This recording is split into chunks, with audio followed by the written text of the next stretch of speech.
কারণ দিন শেষে হাত তুলতে হয়।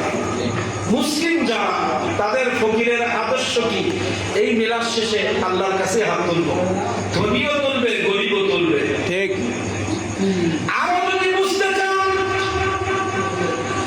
আপনি সারা পৃথিবীর হসপিটাল গুলোর দিকে তাকিয়ে দেখেন, এক হসপিটাল ভিক্ষুক ভর্তি হয়ে আছে। থানার এসপি অক্সিজেন নিয়ে পড়ে আছে বেডে, যত টাকা ছিল সব শেষ। দেশের যা প্রধান তারাও একদিন অসুস্থ হয়। কেমন ফকির বোঝানোর জন্য বলছি, আমরা যারা থলি নিয়ে ব্যাগ নিয়ে বাড়িতে বাড়িতে ভিক্ষে করতে যাই, আমরা মনে করি ওরা মনে হয় ভিক্ষুক না, ওরা ভিক্ষুক না, ওরা আল্লাহর মেহমান। কোন ব্যক্তি যদি আপনার কাছে চায়, আপনি মনে অজান্তেও বলবেন না ফকির আসছে ভিক্ষা দাও। আমরা অনেক সময় আমার স্ত্রীকে বলি, আমার সন্তানকে বলি, বাইরে একজন ভিক্ষুক আসছে তাকে ভিক্ষা দাও না।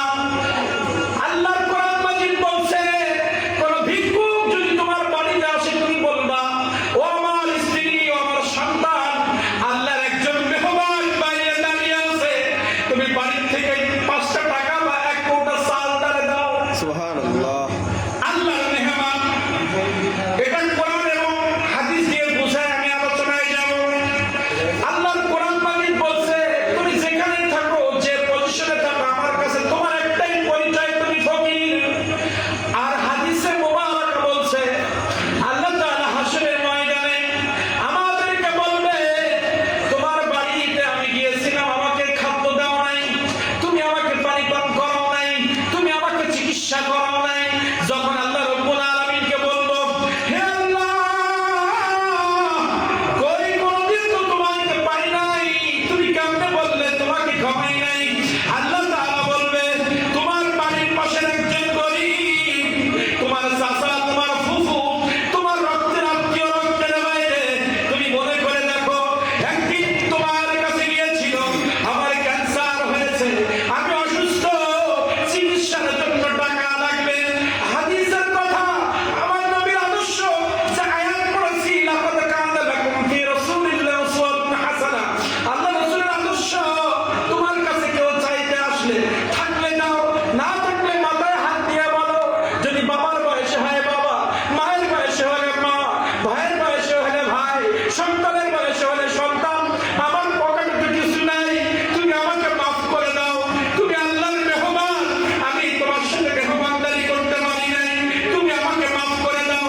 ধিক্কার দেওয়া যাবে না, কারণ আল্লাহ বলছে, তুই দিবি, তুইও ভোগী, যে দিচ্ছে সেও আমার কাছে ভোগী, কিন্তু যে দিতে আসছে সে আমার মেহমান, তুই মেজবান, তুই মেহমানদারি করবি। কারণ আমি আল্লাহ আমার নবীকে দিয়ে জানিয়ে দিয়েছি, পৃথিবীর কোন মানুষের পরে, কোন ব্যক্তির পরে যদি আমি যখন বেশি খুশি হই তার বাড়ি মেহমান পাঠাই, তাহলে তোর বাড়িতে মেহমান গিয়েছিল, ওটা তো মেহমান না, ওটা আমি স্বয়ং আল্লাহ গিয়েছি। সুবহানাল্লাহ। কে গিয়েছে? আল্লাহ স্বয়ং গিয়েছে। আল্লাহ তাআলা। হাশরের ময়দানে প্রশ্ন হবে, আমি অসুস্থ ছিলাম, আমাকে দেখো না। কই তো আল্লাহ, আমি তোমাকে কোনোদিন অসুস্থ দেখি নাই। কেন? আমার প্রতিবেশী আব্দুল সালাম ক্যান্সারে পড়েছিল, একদিনও তো দেখতে যাও নাই, ওরে দেখলে তো আমারে দেখা হচ্ছে। সুবহানাল্লাহ। আমি তো পৃথিবীর সৃষ্টিকর্তা, আমার তো কোনো চাওয়া পাওয়া নাই। আমি পরীক্ষা করার জন্য পৃথিবীতে পাঠিয়েছি, আমার বান্দা অভাবে থাকবে তুমি দেখবা। আমার বান্দাকে দেখা মানে আমার সাথ। আমার তো, আমি কোন ফায়াকুলের মালিক, আমি যেটা বলবো সেটা হবে। পৃথিবীর সবকিছুর মালিক আমি ছিলাম, তোমার পরে কিছু দায়িত্ব দিয়েছিলাম, আর বলেছিলাম এইভাবে এইভাবে কাজ করো, করো নাই। আমি বিপাশিত ছিলাম, পানি খাওয়াও নাই। একজন বিপাশিত ব্যক্তি এসে 1 গ্লাস পানি চেয়েছিল, তুমি ধিক্কার দিয়ে পাঠিয়ে দিয়েছিলে। তুমি ভিক্ষুককে তাড়িয়ে দাও নাই, তুমি আমার, আমি আল্লাহ আমাকে তাড়িয়ে দিয়েছি, ঠিক। আমাকে তাড়িয়ে দিয়েছি। এজন্য সাবধান, আমরা কোন সময় কোন গরিব অসহায় ব্যক্তিদের, কারণ রাসূল সাল্লাল্লাহু আলাইহি ওয়াসাল্লাম ইন্তেকালের সময় কথা বলতে গেলে বিভিন্ন সাইডে চলে আসে। ফাতেমা রাদিয়াল্লাহু তাআলা মিলাদের মধ্যে ঢুকবো, কিন্তু এই কথা যখন আসছে, কিছু কথা না বললে আমরা বুঝবো না। তাহলে এই আয়াত কি বুঝেছি? আল্লাহ কোরআন বলছে আমরা সবাই ফকির। কারণ যখন আপনি আমি হাসপাতালে থাকি আমার মতো অসহায় কেউ থাকে না। মুসলিম হলে বারবার বলে মসজিদে বিলাপ দাও, আল্লাহর কাছে দোয়া করো। আর কাফের হলে গডকে ডাকো, ভগবানকে ডাকো। যেগুলো আল্লাহকেই তাদের ডাকতে হয়। করোনার সময় দেখেছিলেন না, বিভিন্ন পৃথিবীর বাচ্চারা সবাই টুপি মাথায় দিয়ে সেজদায় পড়ে গেছে, সব ফকির হয়ে গেছে, বিজ্ঞান ফেল হয়ে গেছে আল্লাহর রোগের কাছে। আমাদের মধ্যে অনেকের এমন রোগ হয় ডাক্তার ধরতে পারে না, ডাক্তারি বিদ্যা শেষ, ডাক্তার বলে কিছুই রোগ নাই কিন্তু সে অসুস্থ। আবার রোগ হলেও বলে এই আমার কাছে আর চিকিৎসা নাই, বাড়ি নিয়ে যান, আল্লাহ আল্লাহ করেন। তাহলে আমার বিল্ডিং আছে, জায়গা জমি আছে, অর্থ আছে, চোখ আছে, কান আছে, সব আছে, কিন্তু আমি চলতে পারি না, খাইতে পারি না। তাহলে আমি ফকির ছাড়া কি? ফকির ছাড়া কিছুই না। এগুলো গবেষণা করে করে বের করতে হয়। এজন্য হাদিসে মুবারাকা বলছে, আপনার আমার কাছে কোনো পিপাসিত ব্যক্তি আসলে, কোনো ভিক্ষুক আসলে, আর কোনো চিকিৎসার জন্য কেউ চাইতে আসলে আমি পারলে দেব, না পারলে ধিক্কার দেব না। এই ধিক্কার দিলে কিয়ামতের মাঠে কিন্তু জবাবদিহি করা লাগবে। ঠিক। কারণ আমার বাড়িতে যারা আসে, আমার কাছে যারা আসে, আল্লাহ বলছে ও আমার মেহমান। আজকে একটা সবক, এই মাহফিল থেকে একটাই সবক আজকে নিয়ে যান, যে কোনদিন কোন গরিবকে আমরা ভিক্ষুক বলবো না, অসহায় বলবো না, গরিব বলবো না। একটা সেন্টেন্স আজকের থেকে আমরা আমল করবো, সেটা হচ্ছে ও আল্লাহর মেহমান। ঠিক আছে? ঠিক। আমল করতে পারবো ইনশাআল্লাহ। ইনশাআল্লাহ। মাহফিলে এসে যদি কিছু শিখতে না পারে, এই মাহফিলে এসে কোনো লাভ নাই। কারণ রাসূল কারীম আগমন হয়েছে পৃথিবীর মানুষকে জাহান্নাম থেকে জান্নাতে নেওয়ার জন্য, পৃথিবীর মানুষকে উত্তম চরিত্র শেখানোর জন্য, পৃথিবীর মানুষকে আদর্শবান মানুষে পরিণত করার জন্য। কিভাবে একজন আদর্শবান পিতা হতে হয়, কিভাবে একজন আদর্শবান ব্যবসায়ী হতে হয়, কিভাবে একজন আদর্শবান সন্তান হতে হয়, কিভাবে একজন আদর্শবান নারী হতে হয়, কিভাবে একজন আদর্শবান প্রেসিডেন্ট হতে হয়, এমপি হতে হয়, মন্ত্রী হতে হয়, চেয়ারম্যান হতে হয়, মেম্বার হতে হয়, আদর্শবান মানুষ হতে হয়, এইটা শিক্ষা দেওয়ার জন্য আমার নবীজি পৃথিবীতে আগমন। সুবহানাল্লাহ। নারায়ে তাকবীর, নারায়ে রিসালাত, পবিত্র ঈদে মিলাদুন নবী, পবিত্র ঈদে মিলাদুন নবী। যে কারণে আগমন হয়েছে সেই কারণগুলো যদি আমরা না শিখি তা আমাদের এসে লাভ কি? যে নবী মুহাম্মদ রাসূলুল্লাহর আগমনে এসেছি, উনি কেন আসলেন, কেন পাঠাইলেন, আমরা যদি ওনার জীবন থেকে একটু না শিখতে পারি, একটু আমল যদি আমরা না করতে পারি, আমাদের আশা যাওয়া কোনো লাভ হবে না। তার আজকে প্রথম একটা সবক বের হলো। এতক্ষণ যে আলোচনা করলাম, প্রত্যেকটা আলোচনার মাঝখানে আমরা একটা করে শিক্ষা নিয়ে বাড়ি যাব। এতক্ষণ যেটুকু আলোচনা করেছি এর মধ্যে একটা শিক্ষা আমরা পেলাম, আজকের থেকে যে হোক, সে আমার চাচা হোক, খালা হোক, খালু হোক, ফুফু হোক, প্রতিবেশী হোক, আর পৃথিবীর যে প্রান্তের মানুষ হোক, আমার সামনে যদি কেউ আসে অসহায় অবস্থায়, পানি চায়, খাওয়া চায়, টাকা চায়, অর্থ চায়, আমরা তাকে আল্লাহর মেহমান বলবো। কি বলবো? আল্লাহর মেহমান। আল্লাহর মেহমান।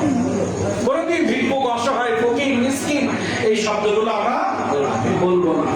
আমরা কি বলবো? আল্লাহর মেহমান। এটা বললে দেখবেন আমার আমলের মধ্যে পরিবর্তন আসবে। কি আসবে? রাসূল কারীম সাল্লাল্লাহু আলাইহি ওয়াসাল্লাম ইন্তেকালের সময় যখন এসে গেছেন, আজকে হাদিসে মুবারাকা পড়েছি জুমা। আজকে জুমা কেন?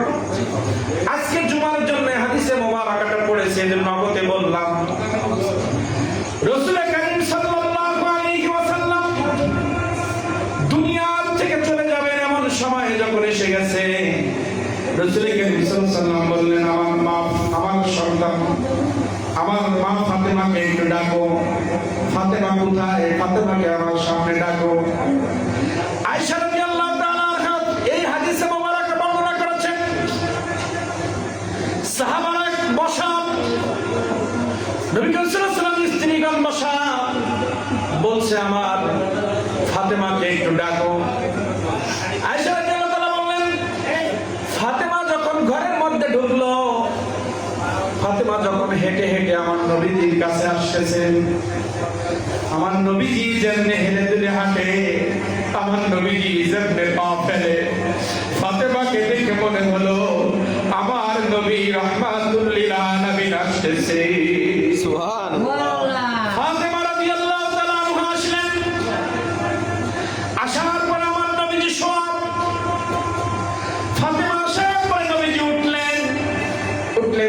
বসিয়ে দিলেন, দিয়ে বললেন মা কাছে আসো। হাদিসে মুবারাকার মধ্যে আসছে, সাউন্ড ঠিক আছে? হাদিসে মুবারাকার মধ্যে আসছে মা ফাতেমা যখন আমার নবীজির কাছে আসলেন, হাদিসে মুবারাকার মধ্যে আসছে আমার নবী রাহমাতুল লিল আলামিন মা ফাতেমার কানের কাছে যেন কি বিড়বিড় করে বললেন। প্রথমবার আমার নবী করিম সাল্লাল্লাহু আলাইহি ওয়াসাল্লাম যখন এই কথা বললেন, মা ফাতেমা কেঁদে দিলেন। হাদিসের মুবারাকার বর্ণনা বলছি, প্রথমবার কেঁদে দিলেন, পরের বার আবার যখন কিছু বললেন, ফাতেমা রাদিয়াল্লাহু তাআলা আনহা বললেন, একটু হেসে দিলেন, ব্যাখ্যা করলেন না। প্রথমবার যখন নবী করিম সাল্লাল্লাহু আলাইহি ওয়াসাল্লাম কথা বলেছেন, কাঁদলেন। দ্বিতীয়বার আবার যখন কানের কাছে গিয়ে আমার নবী রাহমাতুল লিল আলামিন যখন বললেন, ফাতেমা হেসে দিলেন। এই বলে এই হাদিসে মুবারাকার মধ্যে আরো ব্যাখ্যা রয়েছে। নবী করিম সাল্লাল্লাহু আলাইহি ওয়াসাল্লাম বললেন, আমি আর বেশি দিন পৃথিবীর জমিনে থাকবো না। সাহাবায়ে কেরাম বসা, নবী করিম সাল্লাল্লাহু আলাইহি ওয়াসাল্লামের স্ত্রী মেয়ে বসা, রাসূল করিম সাল্লাল্লাহু আলাইহি ওয়াসাল্লাম বলেন, আমার ইন্তেকালের পরে তোমাদের কিছু কথা আমি জানিয়ে যালাম। প্রথম বললেন, আমার স্ত্রীগণ, আমার সাহাবায়ে কেরাম, তোমাদেরকে বলি, নামাজের প্রতি যত্নবান হওয়া। নামাজের কথা আমার নবীজি বললেন প্রথম। দ্বিতীয়বার আমার নবী রাহমাতুল লিল আলামিন সবাইকে বললেন, আমার সাহাবা, তোমরা যারা গরীব তাদের সাথে ভালো ব্যবহার করবা। কিয়ামত পর্যন্ত আমার অনেক গরীব সাহাবীরা পৃথিবীর জমিনে আসবে, তোমরা যেমন তাদের প্রতি দয়া দেখাবা, তোমরা মানুষকে জানিয়ে দিবা। আমার এই ঘোষণাটা কিয়ামত পর্যন্ত সবাই যেন নামাজের মাধ্যমে সবাইকে জানিয়ে দেয়। প্রথম তোমার নামাজটা তুমি সুন্দর করবা। তারপরে বললেন, কিয়ামত পর্যন্ত পৃথিবীর জমিনে আমার অনেক গরীব সাহাবীরা পৃথিবীতে আসবে, কখনোই আমার গরীব সাহাবীদের সাথে তোমরা খারাপ ব্যবহার করবা না। খারাপ ব্যবহার করবা না। অন্য হাদিসে মুবারাকার মধ্যে আসছে, আমার আহলে বাইতদের সাথে তোমরা কোনোদিন বেয়াদবি করবা না। আহলে বাইতের কথা বলতে এই হাদিসে মুবারাকার মধ্যে এই কথাগুলো আসছে। রাসূল করিম সাল্লাল্লাহু আলাইহি ওয়াসাল্লামের ইন্তেকাল হয়ে গেল, এটা ইন্তেকালের প্রেক্ষাপট ভিন্ন, এদিকে যাব না। ইন্তেকালের পরে ফাতেমা রাদিয়াল্লাহু তাআলা আনহার কাছে প্রশ্ন করা হলো। প্রথম যখন নবী করিম সাল্লাল্লাহু আলাইহি ওয়াসাল্লাম তোমার কানে কানে, আপনার কানে কানে যখন কথা বললেন, আপনি কাঁদলেন। দ্বিতীয়বার যখন কথা বললেন, আপনি হাসলেন কেন? ফাতেমা রাদিয়াল্লাহু তাআলা আনহা বলেন, প্রথমবার আমার কানে কানে বলছে, হে আমার কলিজার টুকরা সন্তান, আমি আর বেশি দিন পৃথিবীতে নাই, আমাকে পৃথিবী ছেড়ে চলে যেতে হবে।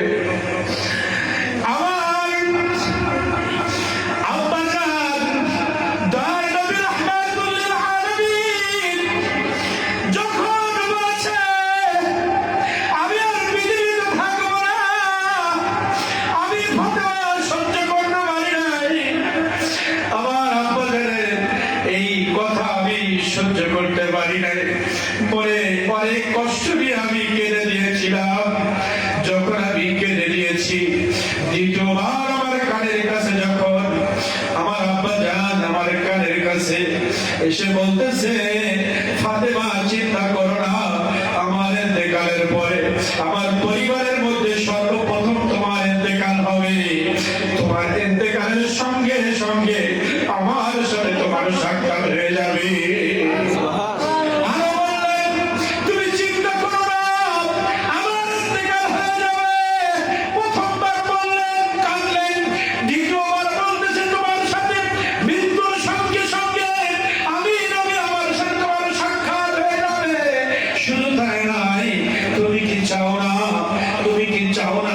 জান্নাতের মধ্যে নারী জাতির সন্তান তোমাকে বানানো হবে।